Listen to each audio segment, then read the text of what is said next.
পৃথিবীতে সবচাইতে শ্রেষ্ঠতম দোয়ার স্থান হলো মা বাবা। ওই মা বাবা যদি হাত পাতে আরশ পর্যন্ত পৌঁছে যায়, ওই মা বাবা যদি বদদুয়া করে, পৃথিবীর সব তীর সব টার্গেট মিস হতে পারে, কিন্তু মা বাবার বদদুয়া কখনো মিস হয় না, কখনো মিস হয় না।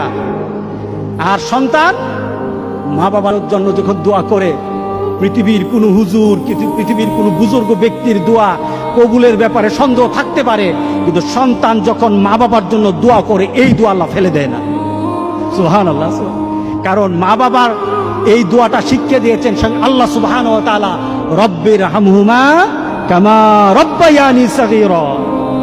আপনি কবরে থাকবেন, আপনি প্রত্যেক নামাজে আপনার সন্তান দোয়া করবে আপনার জন্য, রব্বির হামহুমা কামা রব্বায়ানি সগীরা। করেন, মা বাবার জন্য দোয়া করেন প্রতি নামাজে বলেন মা বাবার জন্য, রব্বির হামহুমা কামা রব্বায়ানি সগীরা।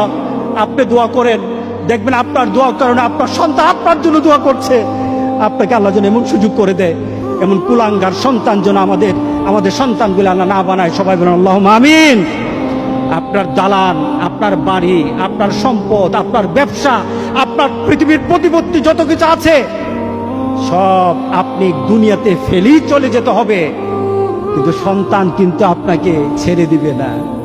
সন্তান আপনাকে ছেড়ে দিবে না।